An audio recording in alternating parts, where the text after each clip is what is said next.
including income derived from abroad, including income derived from abroad, which can be measured in terms of money, which can be measured in terms of money. ಕನ್ನಡದಲ್ಲಿ ಬರ್ಕೊಡ್ರಿ. ರಾಷ್ಟ್ರೀಯ ವರಮಾನವು ಒಂದು ಸಮಾಜದ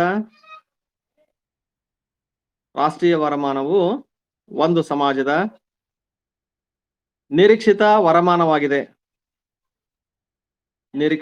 ವರಮಾನವಾಗಿದೆ. Objective income common ಅದು ಅಂತಾರಾಷ್ಟ್ರೀಯ ವ್ಯಾಪಾರದ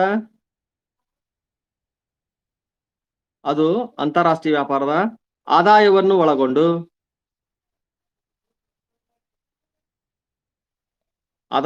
ಒಳಗೊಂಡು ಹಣದ ರೂಪದಲ್ಲಿ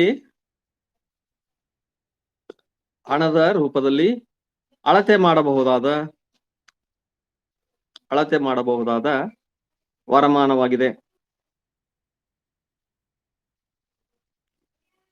ಸೊ ಈ ಎರಡು ನಾವು ಸ್ಟೇಟ್ಮೆಂಟ್ ನೋಡಿದ್ವಿ ಅಂದ್ರ, ಮಾರ್ಷಲ್ ರವರದು ಮತ್ತು ಪಿಗೋ ಅವ್ರ ಸ್ಟೇಟ್ಮೆಂಟ್ ನೋಡಿದ್ವಿ ಅಂದ್ರ, ಈ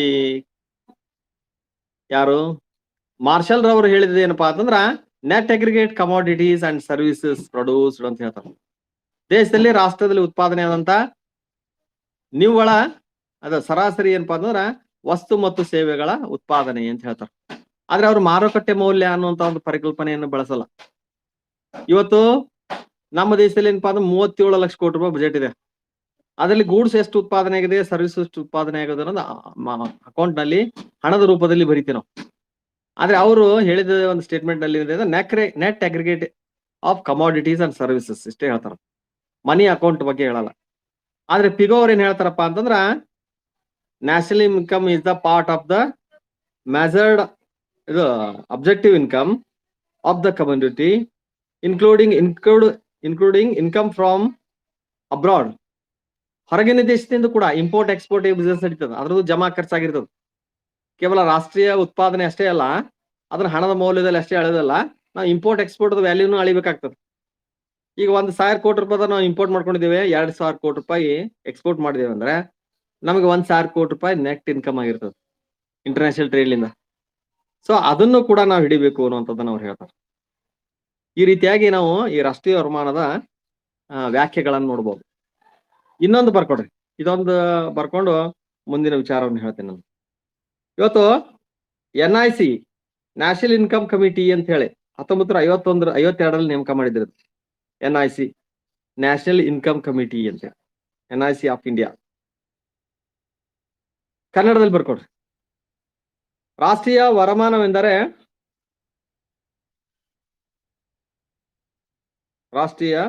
ವರಮಾನವೆಂದರೆ ದೇಶದ ಜನಸಂಖ್ಯೆಯ ವಿವಿಧ ಭಾಗಗಳು ಉತ್ಪಾದನೆಯಲ್ಲಿ ಭಾಗಿಯಾಗಿ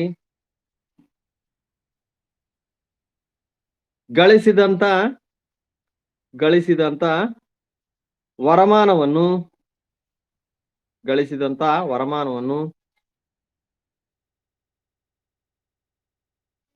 ದ್ವಿಮುಖ ಅಳತೆ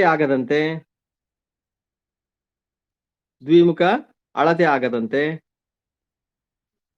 ಬ್ರಾಕೆಟ್ ನಲ್ಲಿ ದ್ವಿಗಣನೆ ಅಂತ ಬರ್ಕೊಡ್ರಿ.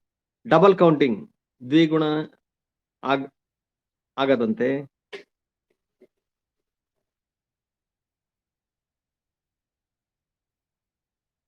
ಅಲ್ಪಾವಧಿಯಲ್ಲಿ ಮತ್ತು ದೀರ್ಘಾವಧಿಯಲ್ಲಿ ಆರ್ಥಿಕ ಬೆಳವಣಿಗೆ ಮತ್ತು ಆರ್ಥಿಕ ಅಭಿವೃದ್ಧಿಯನ್ನು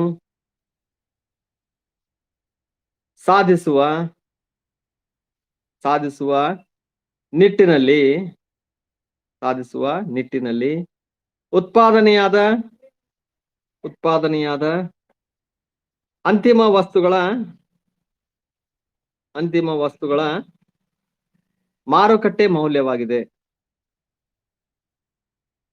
ಅಂತಿಮ ವಸ್ತುಗಳ ಮಾರುಕಟ್ಟೆ ಮೌಲ್ಯವಾಗಿದೆ. Full stop. ಇದನ್ನು ಭೌತಿಕ ಬೆಳವಣಿಗೆಯ ಮಟ್ಟ, ಜೀವನ ಮಟ್ಟ,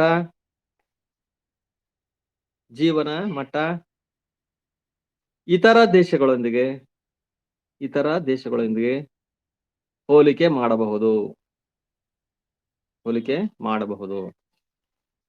ಓಕೆ, ಇಲ್ಲಿ ರಾಷ್ಟ್ರೀಯ ವರಮಾನ ಅಂತಂದ್ರೆ ದ್ವಿಗಣನೆಗೆ ಅವಕಾಶ ಇರಬಾರ್ದು, ಡಬಲ್ ಕೌಂಟಿಂಗ್ ಇರಬಾರ್ದು. ಒಂದು ವರ್ಷದೊಳಗ ನಾವೇನು ಏನಾದ್ರೂ ಒಂದು ಉತ್ಪಾದನೆ ಮಾಡ್ತೇವೆ, ಉತ್ಪಾದನೆ ಮಾಡಿದಾಗ ಅದನ್ನ EPMC ತಂದು ಹತ್ತಿ ಅಂತ ಬರೋ ರೈತರಿದೆ ನಾವು, ಹೌದಾ? ಅದು ಸಪ್ಲೈ ಆಗ್ಬೇಕು, ಜೊತೆಗೆ ಅಕೌಂಟ್ ನಲ್ಲಿ ಬರ್ಬೇಕು. ಅಲ್ಲಿ ಡಬಲ್ ಕೌಂಟಿಂಗ್ ಇರಬಾರ್ದು ಮತ್ತು ಯಾವ್ದು ಎಕ್ಸ್ಕ್ಲೂಸಿವ್ ಇರಬಾರ್ದು, ಯಾವ್ದು ಹೊರತುಪಡಿಸಿದಂತದ್ದು ಇರಬಾರ್ದು. ಇವತ್ತು ಬಹಳಷ್ಟು ನಮ್ಮ ದೇಶದಲ್ಲಿ ಏನಾಗ್ತಾ ಇದೆ ಅಂದ್ರೆ ಈ ಕಳ್ಳ ಅಕೌಂಟಿಂಗ್ ಆಗ್ತಾ ಇದೆ, ಬ್ಲ್ಯಾಕ್ ಅಕೌಂಟಿಂಗ್, ಹೌದಾ?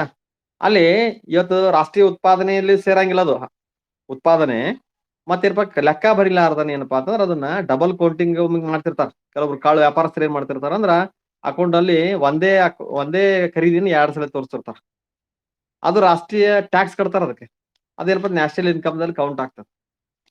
ಇವತ್ತು ಅದೇ ಕಾರಣದಿಂದಾಗಿ ಏನಪ್ಪಾ ಅಂದ್ರೆ ನಮ್ಮ ದೇಶದಲ್ಲಿ ಈ ರಾಷ್ಟ್ರೀಯ ವರಮಾನ ಎಷ್ಟೋ ವರ್ಷ ಏರಿದ್ದಿಲ್ಲ, ನಿಧಾನವಾಗಿ ಏರ್ತಾ ಇದೆ. ಇವತ್ತು ನಮ್ಮ ದೇಶದಲ್ಲಿ ನಾನ್ ಮಾನಿಟೈಸ್ಡ್ ಸೆಕ್ಟರ್ ಇದೆ, ಎಷ್ಟೋ ವಸ್ತುಗಳು ಉತ್ಪಾದನೆ ಅಕೌಂಟೇ ಆಗುದಿಲ್ಲ. ಹಣರಹಿತವಾದಂತ ವಲಯ ಅಂತ ಹೇಳ್ತೇವೆ ನಾವು, ಅಥವಾ ಬ್ಲ್ಯಾಕ್ ಮಾರ್ಕೆಟ್ ಇದೆ. ಅದರ ಹೊರತಾಗಿ ಏನು ಡಬಲ್ ಕೌಂಟ್ ಆಗ್ಲಾರ್ದನೆ ಏನು ಅಕೌಂಟಿಂಗ್ ಆಗ್ತದ, ಅದರ ಒಂದು ರಾಷ್ಟ್ರೀಯ ವರಮಾನದ ಉತ್ಪನ್ನದ ಒಂದು ಹಣದ ಮಾರುಕಟ್ಟೆ ಮೌಲ್ಯ ಅಂತ ಹೇಳ್ತಾರ. ಅಲ್ಲಿ ದ್ವಿಗುಣಕ್ಕೆ ಅವಕಾಶ ಇರಬಾರ್ದು, ಜೊತೆಗೆ ಆರ್ಥಿಕ ಅಭಿವೃದ್ಧಿ ಮತ್ತು ಆರ್ಥಿಕ ಬೆಳವಣಿಗೆಯವನ್ನ ವಿವಿಧ ದೇಶಗಳೊಂದಿಗೆ ಹೋಲಿಕೆ ಮಾಡಬಹುದು. ಇವತ್ತು ಭಾರತದ ಒಂದು ರ್ಯಾಂಕಿಂಗ್ ನೀವು ನೋಡಿದಿರಿ, national income HDI, human development index. ಇವತ್ತು ಭಾರತ 111ನೇ ಸ್ಥಾನದಲ್ಲಿದೆ. ಇವತ್ತು ಪಾಕಿಸ್ತಾನ ಮತ್ತು ಬಾಂಗ್ಲಾದೇಶ ನಮ್ಮ ಹಿಂದೆ ಮುಂದೆ ಇದಾವ. ಬಾಂಗ್ಲಾದೇಶ ನಮ್ಗಿಂತಲೂ ಹೆಚ್ಚಿಗೆ ಪರ್ ಕ್ಯಾಪಿಟಲ್ ಇನ್ಕಮ್ ಆಗಿದೆ, ಹೌದಾ? ಅಲ್ಲಿ ಏನಾಗ್ತಿದೆ ಅಂದ್ರ ಈ ಅಭಿವೃದ್ಧಿ ಇತರ ದೇಶಗಳೊಂದಿಗೆ ನಾವು ಹೋಲಿಕೆ ಮಾಡ್ಬೋದು. ಸೊ ಈ ಅಂಶಗಳನ್ನ ನೀವು ತೆಗೆದುಕೊಳ್ಬೇಕು. ಇಲ್ಲಿ ರಾಷ್ಟ್ರೀಯ ವರಮಾನ ಅಂದ್ರೆ ದೇಶದ ಒಂದು ಸರಕು ಸೇವೆಗಳ ಮಾರುಕಟ್ಟೆ ಮೌಲ್ಯ.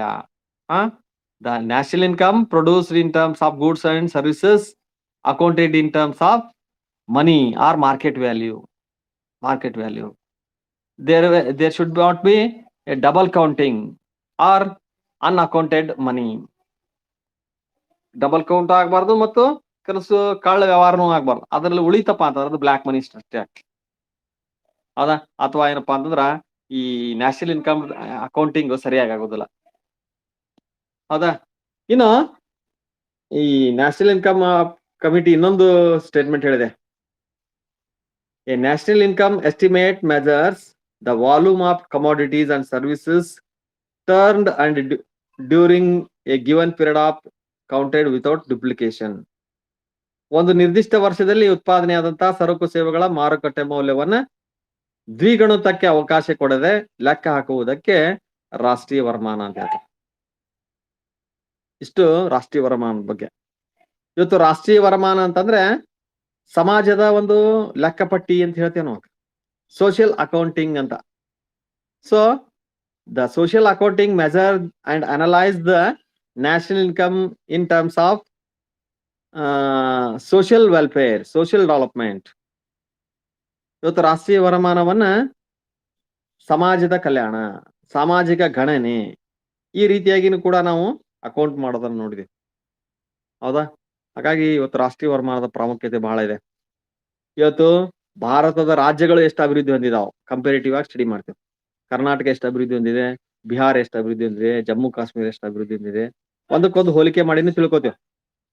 ಅಲ್ಲಿ ಆರ್ಥಿಕ ಬೆಳವಣಿಗೆ ಎಷ್ಟಿದೆ, ಆರ್ಥಿಕ ಅಭಿವೃದ್ಧಿ ಎಷ್ಟಿದೆ ಅಂತೂ ಗೊತ್ತಾಗ್ತದೆ. ನಮ್ಮ ದೇಶದಲ್ಲಿ ಅತಿ ಹೆಚ್ಚು ಅಭಿವೃದ್ಧಿ ಹೊಂದಿದ ರಾಜ್ಯ ಅಂದ್ರೆ ಗುಜರಾತ್. ಅಲ್ಲಿ ಪರ್ ಕ್ಯಾಪಿಟಲ್ ಇನ್ಕಮ್ ಜಾಸ್ತಿ ಇದೆ, GDP ಜಾಸ್ತಿ ಇದೆ. ಅದೇ ಕರ್ನಾಟಕ 5ನೇ ಸ್ಥಾನದಲ್ಲಿ ಬರ್ತದೆ. ಆಮೇಲೆ ಮಹಾರಾಷ್ಟ್ರ, ತಮಿಳ್ನಾಡು, ಆಂಧ್ರ ನಮ್ ಕಿಟ್ಲು ಮೇಲ್ಗಡೆ ಇದಾವ, ಹೌದಾ? 5ನೇ ಸ್ಥಾನದಲ್ಲಿ ಕರ್ನಾಟಕ ಬರ್ತದೆ. ಇನ್ನು ಬಿಹಾರ್ ಏನಪ್ಪಾ ಅಂತಂದ್ರ ಬಿಹಾರ, ಉತ್ತರ ಪ್ರದೇಶ ಕೆಲವೊಂದಿಷ್ಟು ರಾಜ್ಯಗಳು ಅವು ಬಹಳ ಹಿಂದುಳಿದ ರಾಜ್ಯಗಳು, ಕಡಿಮೆ ವರಮಾನ ಇರುವಂತ ರಾಜ್ಯಗಳು. ಇದು ರಾಷ್ಟ್ರದ ಒಳಗಡೆ ಏನಪ್ಪಾ ಅಂದ್ರೆ ಮಾರುಕಟ್ಟೆ ಹಣದ ಮೌಲ್ಯವನ್ನು ಅಳಿತದೆ. ಇನ್ನು ಇಂಟರ್ನ್ಯಾಷನಲಿ ಬೇರೆ ಬೇರೆ ದೇಶಗಳು ಕೂಡ ಕಂಪೇರಿಟಿವ್ ಸ್ಟಡಿ ಮಾಡಬಹುದು. ಅದಕ್ಕೆ ಆ ಲಾಸ್ಟ್ ಟಾಪಿಕ್ ಬರ್ತಿದೆ ಇದೇ ಚಾಪ್ಟರ್ ಅಲ್ಲಿ, comparative study of national income ಅಂತ. ಅದ್ರ ಬಗ್ಗೆ ನೋಡೋಣ ಮುಂದೆ. ಇಲ್ಲಿ ಈ ರಾಷ್ಟ್ರೀಯ ವರಮಾನ ಅಂದ್ರೆ ಏನು, ರಾಷ್ಟ್ರೀಯ ವರಮಾನದ ವ್ಯಾಖ್ಯೆಗಳು ಅಂತ ನೋಡಿದ್ವಿ. ಇನ್ನು ಹೆಡ್ಲೈನ್ ಬರ್ಕೊಡ್ರಿ, ರಾಷ್ಟ್ರೀಯ ವರಮಾನದ ಪರಿಕಲ್ಪನೆಗಳು. ಬರ್ಕೋತಾ ಇದ್ರೆ ಹಲೋ, ನೀವು ಬರ್ಕೋಬೇಕು ನೋಟ್ ನಲ್ಲಿ. ಸಂಕ್ಷಿಪ್ತ ಬರ್ಕೊಡ್ರಿ, ಹೆಡ್ಲೈನ್ ಬರ್ಕೊಡ್ರಿ. ಫಾರ್ಮುಲಾ ಹೇಳ್ತೀನಿ, ಫಾರ್ಮುಲಾ ಬರ್ಕೊಡ್ರಿ, ಅಂದ್ರೆ ನಿಮ್ಗೆ ನೆನಪು ಉಳಿತದ. ಹೌದಾ? ಇಲ್ಲ ಅಂತಂದ್ರೆ ಅದೇನಪ್ಪಾ ಅಂತಂದ್ರ ನಾವು ಹೇಳುದು ಒನ್ ವೇ ಆಗ್ತದ. ಇಲ್ಲಿವರೆಗೆ ಹೇಳಿದ್ದೇನಪ್ಪಾ ಅಂದ್ರೆ ನಾನು ರಾಷ್ಟ್ರೀಯ ವರಮಾನದ ವಾಕ್ಯಗಳನ್ನು ಹೇಳಿದೆ. ಈಗ ಎರಡನೇದೇನಪ್ಪಾ ಅಂತಂದ್ರೆ ಕಾನ್ಸೆಪ್ಟ್ಸ್ ಆಫ್ ನ್ಯಾಷನಲ್ ಇನ್ಕಮ್, ರಾಷ್ಟ್ರೀಯ ವರಮಾನದ. ಬರ್ಕೊಡ್ರಿ ಹೆಡ್ಲೈನ್. ಓಕೆ, ರೆಸ್ಪಾನ್ಸ್ ಕೊಡ್ರಿ ಎಲ್ಲರೂ. ಎಷ್ಟ್ರ ಮಟ್ಟಿಗೆ ಶಿಕ್ಷಣ ಕೇಳ್ತಾ ಇದ್ದೀರಿ, ಬರ್ಕೋತಾ ಇದ್ದೀರಿ ಅನ್ನೋದ್ರ ಮ್ಯಾಗ ನಿಮ್ಮ ಸ್ಟಡಿ ಹೋಗ್ತದ. ಬೇಜಾರ್ ಮಾಡ್ಕೋಬೇಡ್ರಿ. ಆಮೇಲೆ ಚಟುವಟಿಕೆಯಿಂದ ಇರ್ಬೇಕಾದ್ರೆ ನೀವು ನೋಟ್ಬುಕ್ ಪೆನ್ ಹಿಡ್ಕೊಂಡಿದ್ರಿ ಅಂದ್ರ ನೋಟ್ಸ್ ಮಾಡ್ಕೊಳಕ್ ಅನುಕೂಲ ಆಗ್ತದೆ. ಹೌದಲ್ಲ? ಸ್ವಲ್ಪ ಹೆಚ್ಚಿನ ಸಾಧನೆ ಆಗ್ತದೆ. ನೀವೆಲ್ಲರ ಬಾಳ ಈಸಿ ಅಂತ ತಿಳ್ಕೊಬೇಡ್ರಿ. ಈಗ ಸ್ಟಡಿ ಅಂತಂದ್ರೆ ಏನ್ ಸುಮ್ನೆ ಆನ್ಲೈನ್ ಒಂದ್ ಕಿವಿಲಿ ಕೇಳಿ ಇನ್ನೊಂದ್ ಕಿವಿ ಬಿಟ್ಟು ಬಿಡುನು, ಅಟೆಂಡೆನ್ಸ್ ಸಿಕ್ಕರೆ ಮುಗಿದು ಹೋಯ್ತು ಅಂತ.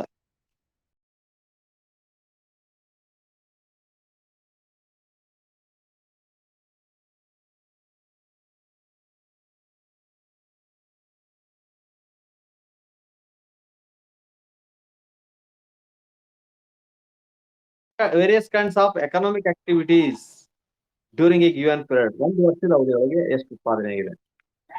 ಇದ್ರ ಬಗ್ಗೆ ಬ್ಯಾಂಕ್ ಪ್ರೆಷರ್ ಮತ್ತು ಡೊರೆನ್ ಬಾಸ್ಚನ್ ಅವತಾರ ಏನ್ ಹೇಳ್ತಾರಂದ್ರ, gross domestic product measures the output produced by factors of production. Mic off ಮಾಡ್ರಪ್ಪ. ಇಂಟರ್ನೆಟ್ ಸಮಸ್ಯೆ ಬರ್ತಾ ಇದೆಯಾ? ಆಯ್ತು, ವಿಡಿಯೋನು ರೆಕಾರ್ಡ್ ಆಗ್ತಿದೆ ಇದು. ಆಕಾಶ್ ಏನಂತಾನ? ರೆಬಲ್ ಸ್ಟಾರ್ ಏನಂತಾನ ಹೇಳು. ರೆಬಲ್ ಸ್ಟಾರ್ ಏನು ಆರಾಮದಿಲ್ಪ ಆಕಾಶ? ಏಯ್ ಹೋಗ್ಲೇ ಕೇಳ್ರಪ್ಪ, ಒನ್ ವೇ ಕೇಳ್ಬಿಡ್ರಿ ಸಾಕ, ನಿಮ್ದು ಕೇಳ್ದಂಗ ಆಯ್ತು. GDP is the output produced by factors of productions located in the domestic economy ಅಂತ ಹೇಳ್ತಾರ. ಇವತ್ತು ಒಂದು ದೇಶದೊಳಗೆ ಉತ್ಪಾದನಾಂಗಗಳು ಇರ್ತಾವ, ಬೇರೆ ಬೇರೆ ಉತ್ಪಾದನಾಂಗಗಳು, ಲ್ಯಾಂಡ್, ಲೇಬರ್, ಕ್ಯಾಪಿಟಲ್, ಆರ್ಗನೈಸೇಷನ್. ಈಗ ಅದನ್ನ ಒಂದು ಸೂತ್ರ ಹಾಕೊಡ್ರಿ. ಆ ಸೂತ್ರ ಹಾಕೊಡ್ರಿ ಏನಪ್ಪಾ, GDP ನಿಮ್ಗೆ ಸಿಗ್ತದ. ಬರ್ಕೋತೀರಿ? GDP ಈಕ್ವಲ್ ಟು ಎಲ್ ಅಂತ ಹಾಕೊಡ್ರಿ. ಎಲ್ ಅಂದ್ರೆ ಲ್ಯಾಂಡ್, ಪ್ಲಸ್ L1 ಅಂತ ಹಾಕೊಡ್ರಿ, labour, land labour, plus capital C ಹಾಕೊಡ್ರಿ. L1 ಸಿ, ಆಮೇಲೆ I ಹಾಕೊಡ್ರಿ, ಇಂಟ್ರೆಸ್ಟ್. ಹೌದಾ? ಇಲ್ಲಿ ಸೂತ್ರ ಇದೆ ನೋಡಿ, GDP equal to L1 plus C plus I, land, labour, capital, organisation. ಇವು 4 ಉತ್ಪಾದನಾಂಗಗಳಿಂದ ಉತ್ಪಾದನೆಯಾದಂತ ವಸ್ತು ಸೇವೆಗಳ ಪ್ರಮಾಣ. ಅದನ್ನ goods and services produced in the economy ಅಂತ ಹೇಳ್ತೇವೆ. ಹೌದಾ? ಇದು ಗ್ರಾಸ್ ಆಗಿ ನಾವು ಲೆಕ್ಕ ಹಾಕ್ತೇವೆ, ಅಂದ್ರೆ ಒಟ್ಟಾಗಿ, regardless who owns these factors. ಹೌದಾ? ಇವತ್ತು ರಾಷ್ಟ್ರೀಯ ವರಮಾನದ ಈ ಒಂದು ಭಾಗವನ್ನ ನಾವು ಉತ್ಪಾದನಾಂಗಗಳ ಒಟ್ಟು ಉತ್ಪಾದನೆ ಎಷ್ಟಾಗಿದೆ, ನಮ್ಮ ದೇಶದಲ್ಲಿ ಒಂದು ವರ್ಷದಲ್ಲಿ ಲ್ಯಾಂಡ್ ಅಲ್ಲಿಂದ ಎಷ್ಟು ನ್ಯಾಷನಲ್ ಇನ್ಕಮ್ ಅಕೌಂಟ್ ಆಗಿದೆ, ಲೇಬರ್ ಎಷ್ಟು ಎಷ್ಟು ಶ್ರಮಿಕರು ಅವರು ಉತ್ಪಾದನೆ ಮಾಡಿದ್ದಾರೆ, ಕ್ಯಾಪಿಟಲ್ ಇವತ್ತು ಬಂಡವಾಳ ಟ್ರಾನ್ಸಾಕ್ಷನ್ ಎಷ್ಟಾಗಿದೆ, ಕ್ಯಾಪಿಟಲ್ ಟ್ರಾನ್ಸಾಕ್ಷನ್, ಆಮೇಲೆ ಬಡ್ಡಿ ವ್ಯವಹಾರಗಳು ಎಷ್ಟಾಗಿದಾವ, ಅದರಿಂದ ಬ್ಯಾಂಕ್ಗಳಿಗಾಗ್ಲಿ ಹಣಕಾಸು ಸಂಸ್ಥೆಗಳಾಗಿ ಎಷ್ಟು ಲಾಭ ನಷ್ಟಗಳಾಗಿದಾವು. ಹೌದಾ? ಈ ರೀತಿಯಾಗಿ ಈ ಉತ್ಪಾದನಾಂಗಗಳ ಉತ್ಪಾದನೆ ಆದಂತ ಏನು ಈ ಗ್ರಾಸ್ ಔಟ್ಪುಟ್ ಅನ್ನು ನಾವು ಲೆಕ್ಕ ಹಾಕ್ತೇವೆ. So it is the value of output and production of goods and services produced in the country. ರಾಷ್ಟ್ರದಲ್ಲಿ ಉತ್ಪಾದನೆ ಆದಂತ ಸರಕು ಸೇವೆಗಳ ಒಟ್ಟು ಪ್ರಮಾಣ. ಹೌದಾ? ಇದು GDP ಅಂತ ಕರೀತಾರೆ. ನಮ್ಮದು GDP ಏನಪ್ಪ ಈಗ ಹೋದ ವರ್ಷನೂ ಕಡಿಮೆ ಆಯ್ತು, ಈ ವರ್ಷನೂ ಕಡಿಮೆ ಆಗಿದೆ. ಇಲ್ಲಿ GDP ಗ್ರೋತ್ ರೇಟ್ ಅನ್ನ ಲೆಕ್ಕ ಹಾಕಿ ನಾವು ನ್ಯಾಷನಲ್ ಇನ್ಕಮ್ ಕಲಿತೀವಿ. ಹೋದ ವರ್ಷ ಏನಪ್ಪಾ ಅಂದ್ರ 4.2 ಇಳಿದಿದೆ. ಅದು 6-8% ಇರ್ತಿತ್ತು, 4.2 2% ಅಷ್ಟು GDP ಇಳಿದಿದೆ. ಯಾಕೆ? ಎಲ್ಲ ಲಾಕ್ಡೌನ್ ಆಯ್ತು, ಜೊತೆಗೆ ಇತ್ತೀಚೆಗೆ ಪ್ರೊಡಕ್ಷನ್ ಕೂಡ ಕಡಿಮೆ ಆಗ್ತದೆ ಅಂದಿದ್ರು. ರಾಷ್ಟ್ರದಲ್ಲಿ ಸರಕು ಸೇವೆಗಳ ಉತ್ಪಾದನೆ ಕಡಿಮೆ ಆಗ್ತಾ ಇದೆ. ಸಾಫ್ಟ್ವೇರ್ ಬಂದದು, ಆಮೇಲೆ ಎಷ್ಟೋ ಫ್ಯಾಕ್ಟ್ರಿಗಳು ಬಂದದು. ನ್ಯಾಷನಲ್ ಇನ್ಕಮ್ ಅಕೌಂಟ್ ಸರಿಯಾಗಿ ತೊಂದರೆ ಆಯ್ತು. ಇದು ಮೊದಲೇದು.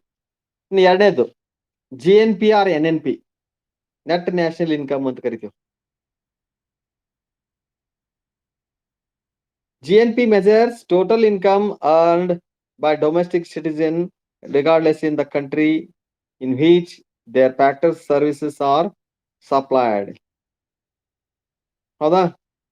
ಇಲ್ಲಿ ಈ ಫ್ಯಾಕ್ಟರ್ ಸರ್ವಿಸಸ್ ಉತ್ಪಾದನಾಂಗಗಳ ಒಂದು ಮೌಲ್ಯವನ್ನ ಅಂತಾರಾಷ್ಟ್ರೀಯ ವ್ಯಾಪಾರ ನಷ್ಟಗಳೇನಿರ್ತಾವಲ್ಲ, ಇಂಪೋರ್ಟ್ ಎಕ್ಸ್ಪೋರ್ಟ್ ಬಿಸ್ನೆಸ್, ಅದರ ಒಂದು ಅಳತೆಯನ್ನು ಸೇರಿಸಿ ಇಲ್ಲಿ ಏನಪ್ಪ ನಾವು ಲೆಕ್ಕ ಹಾಕ್ತೀವಿ. ಇದ್ರ ಸೂತ್ರ ಬರ್ಕೊಡ್ಬೇಕಾ? ಬರ್ಕೋತಾ ಇದ್ರೆ GDP equal to L plus L1 plus C plus I bracket ಮಾಡಿ ಕಂಸ ಹಾಕೊಡ್ರಿ, bracket X minus I bracket complete, bracket X minus I bracket complete. Import export ಅದ ವ್ಯಾಲ್ಯೂ ಅನ್ನ ಕೂಡ ನಾವು ಕೂಡಿಸೋದು ಕಳಿಸೋದು ಮಾಡ್ತೇವೆ. ಇವತ್ತು ಎಕ್ಸ್ಪೋರ್ಟ್ ಜಾಸ್ತಿ ಇತ್ತಂದ್ರೆ ನಮಗೆ ಪ್ರಾಫಿಟ್ ಬಂದಿರ್ತದ, ಸರ್ಪ್ಲಸ್ ತೋರಿಸ್ತೀವಿ. ಎಕ್ಸ್ಪೋರ್ಟ್ ಕಡಿಮೆ ಇದೆ, ಇಂಪೋರ್ಟ್ ಜಾಸ್ತಿ ಆಗಿದೆ ಅಂದ್ರೆ ನಾವು ಬೇರೆ ದೇಶಕ್ಕೆ ಕೊಡ್ಬೇಕಾಗ್ತದ, ಅಲ್ಲಿ ಮೈನಸ್ ತೋರಿಸ್ತೇವೆ. ಹೌದಾ? ಹೀಗೆ ಈ GNP ಅಂತಂದ್ರೆ we also account GDP and along with international trade. ಅನ್ನು ಕೂಡ ನಾವು ಇದರಲ್ಲಿ ಗಮನಿಸ್ತೇವೆ. ಅದರ ಒಂದು ಸೂತ್ರ ಇದೆ. ಹೌದಾ? ಇನ್ನು GDP ಅನ್ನ ನಾವೇನಪ್ಪಾ ಅಂತ ಕರಿತೀವಿ ಅಂದ್ರ ಈ P ಇಂಟು Q ಅಂತ ಕೂಡ ಕರಿತೀವಿ. GDP equal to P into Q. P into Q ಅಂದ್ರೆ P ಅಂದ್ರ ಪ್ರೈಸ್, Q ಅಂದ್ರ ಕ್ವಾಂಟಿಟಿ ಪ್ರೊಡ್ಯೂಸ್.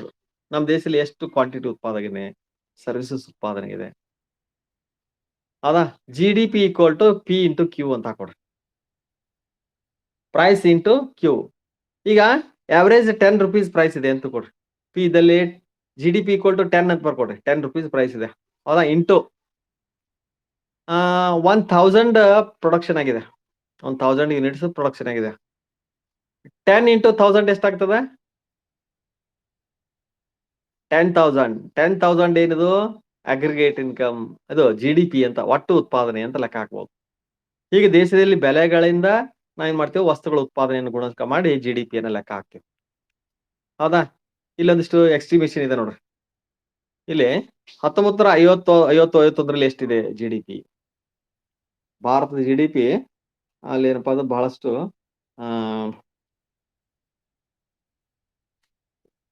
22,400 ಇದು ಸಾರಿ 2,24,000 ಕೋಟಿ ರೂಪಾಯಿ ಇದೆ.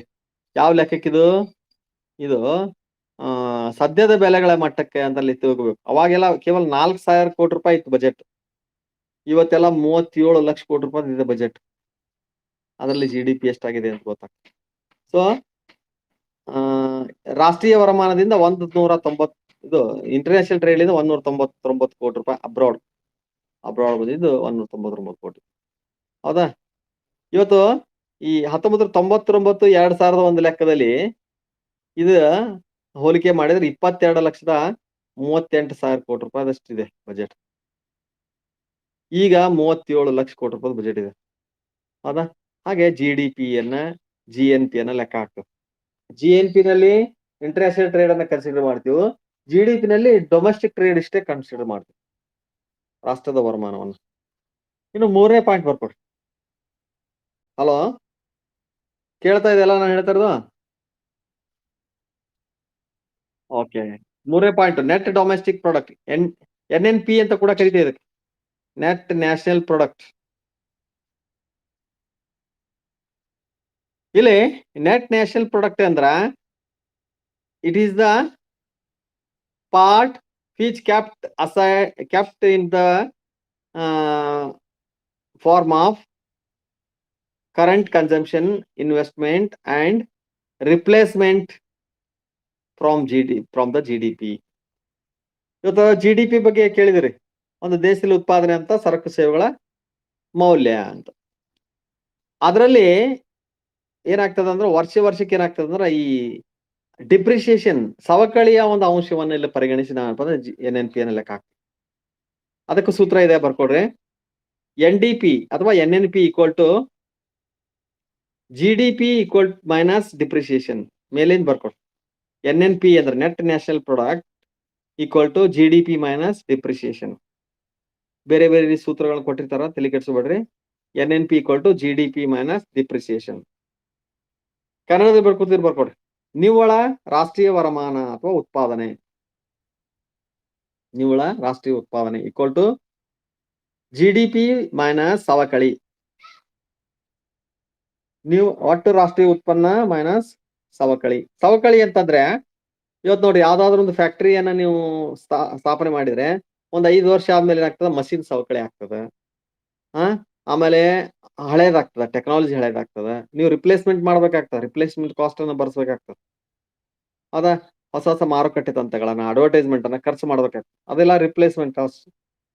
ಹಾಗೆ ದೇಶದ ವರಮಾನವು ಕೂಡ ಸವಕಳಿ ಆಗ್ತದೆ. ಅಂದ್ರೆ ದೇಶದಲ್ಲಿ ಏನಪ್ಪಾ ಅಂದ್ರೆ ಬಂಡವಾಳ ವಸ್ತುಗಳ ಸವಕಳಿ ಆಗೋದನ್ನ ನಾವು ಲೆಕ್ಕ ಹಾಕ್ತೇವೆ. ಒಂದು 10,000 ಕೋಟಿ ರೂಪಾಯಿ ನಮಗೆ GDP ಇದೆ ಅಂತ ಕೊಡ್ರಿ, ಒಂದು 500 ಕೋಟಿ ರೂಪಾಯಿ ಏನಪ್ಪಾ ಸವಕಳಿ, ಡಿಪ್ರಿಸಿಯೇಷನ್, ಏನಾದ್ರೂ ರಿಪ್ಲೇಸ್ಮೆಂಟ್ ಕಾಸ್ಟ್ ಅನ್ನು ನಾವು ಲೆಕ್ಕ ಹಾಕೋದನ್ನ ಅಲ್ಲಿ ಲೆಕ್ಕ ಹಾಕ್ತೀವಿ. ಸೊ ಈ ರೀತಿಯಾಗಿ 3ನೇ ಕಾನ್ಸೆಪ್ಟ್ ಇದು, ಯಾವುದು NNP ನೆಟ್ ನ್ಯಾಷನಲ್ ಪ್ರಾಡಕ್ಟ್. ಇದನ್ನೇ ಉತ್ಪಾದನಾಂಗಗಳ ರೂಪದಲ್ಲಿ ಲೆಕ್ಕ ಹಾಕ್ತಾರೆ. 4ನೇದು ಇದೆ ನೋಡ್ರಿ, ನ್ಯಾಷನಲ್ ಇನ್ಕಮ್